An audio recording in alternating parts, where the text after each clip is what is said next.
In today's Leeds news, Leeds interest in Bournemouth midfielder, PSG eye Struijk, Leeds loan move for Lukic, and Gorman move latest.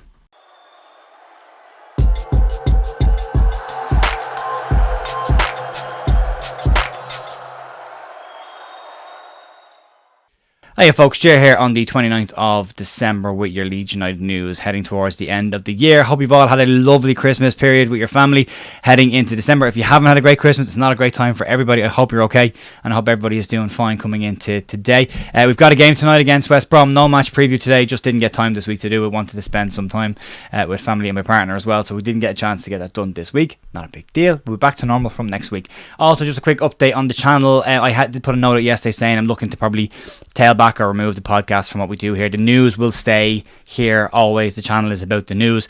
The other additional stuff is additional stuff. So previews and reviews will probably stay, but the likelihood of the podcast drifting away, possibly into once a month, maybe a bi-weekly one to look back at the full month and what's happened, possibly. So keep an eye out for that. But in the meantime, the news isn't going anywhere. That will stay as the main point of the entire channel. So we'll crack on. Let's get into the news, and let's start off with talking about potential incomings. There's a lot of rumour floating around today about potential incomings. It was going to happen.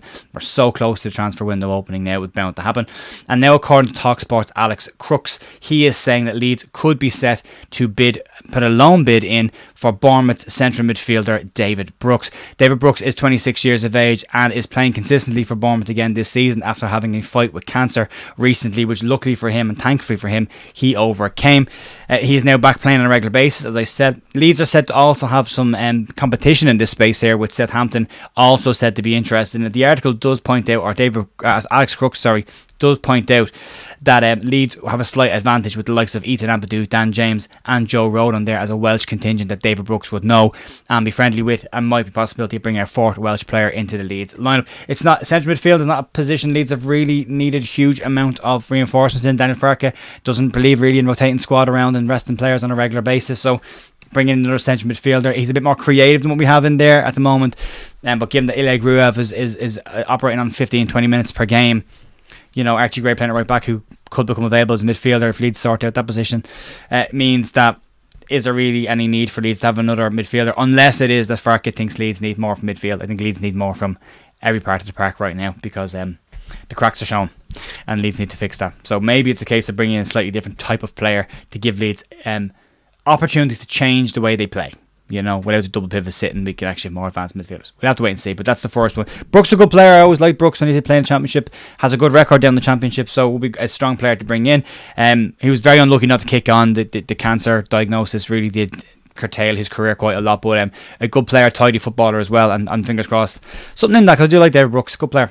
Moving on, let's talk about potential exit. This came out over the last couple of days, and according to L'Equipe in France, they are saying that PSG have keeping a close eye on Pascal Struijk, and in fact go further to say that Leeds United and PSG have held talks for a considerable amount of time around the possibility of a move for Pascal Struijk. Struijk has been in fantastic form for this season for Leeds, wearing the captain's armband this year, looking like a real captain on the pitch, having really good displays at the back, as well as adding goals up front as well when Leeds needed them as well. His penalty against Preston was finally taken for a centre back. It was great to see. I did have hands across my face for that moment, but great job, great penalty. But according to L'Equipe, they're stating that PSG have held talks with Leeds for quite a considerable amount of time, but they said the talks haven't been easy and have described Leeds as being stubborn on the part of a deal.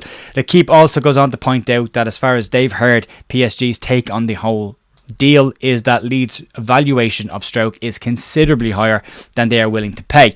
However, negotiations have gone on. Leeds haven't dropped their price, and it is what it is. It looks like Pascal Struijk will be staying where he is for now anyway.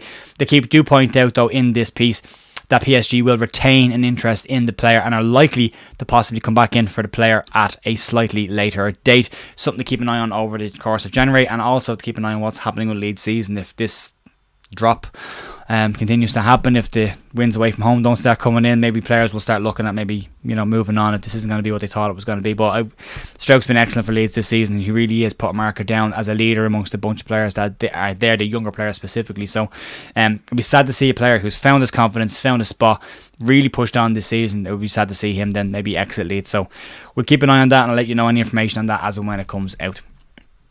Moving on to potential loan incomings, and this is an interesting one. This time last season, Leeds United were linked with a move for Den Torino number 10, Slavisa Lukic. Now, according to Football Transfers, they claim that Fulham will be willing to listen to loan offers for the player in January. Slavisa Lukic this time last year had a fantastic World Cup for Serbia and put a lot of clubs on notice about a potential signing of the player. Leeds, one of the many clubs that were linked with a move for the player at that time. Leeds decided not to make the move, and he did join Fulham for £9 million in the end. He's been in and out of the Fulham side. He's found it tough to deal with the Premier League. We've seen that players coming in their first season, it can take a bit of time to get used to it.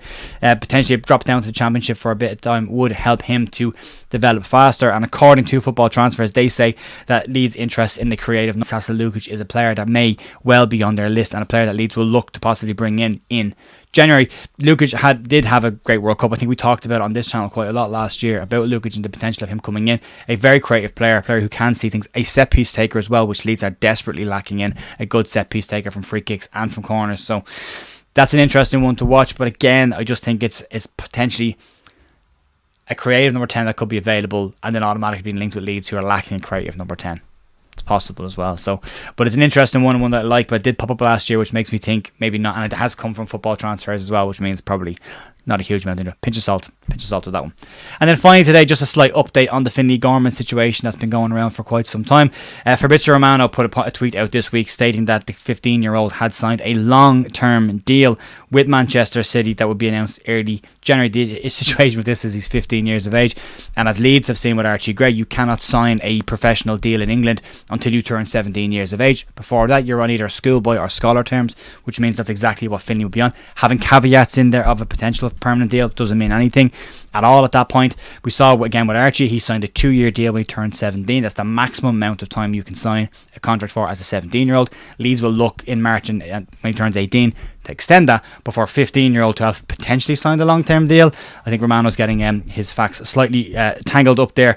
However, Phil Hay has stated that despite the lack of noise and movement, the deal will go through when the window opens in January, and is reported to cost Man City upward over £5 million, which is slightly more than £2 million initially suggested a couple of months ago. Gorman, however, has now taken to Instagram to say his goodbyes to Leeds United and put a lovely video thanking Leeds for the development of his career till this point and wishing Leeds all the best in the future. We wish Finlay Gorman all the best in the future as well. Watching that video points out we are lacking a creative number 10. There's a 15-year-old killing it who could be exactly what Leeds are looking for in a couple of years' time. So it's sad to see him leave. He is and has been described as a generational talent. Whether that turns into being a full-time pro talent remains to be seen. We'll have to keep an eye on Finlay over the next couple of years and see what happens. But it's a shame to see Leeds losing one of their very highly rated, talented younger players who could have definitely made Leeds a better club into the future. So, yeah, best of luck to Finlay in what he does in his career, and hopefully it works out for him. Anyway, and that's going to be it for me today, folks. I will be on the Not Another Leeds podcast tonight with the lads at 7 o'clock. If you want to check that out, you can go check that out. If not, don't worry about it. I'll be back tomorrow with a match review of tonight's game against West Brom. Have a fantastic rest of your day. Fingers crossed for 3 points tonight. Break this duck and get another 3 points away from home and get back on winning ways. See you then. Have a great night. Bye.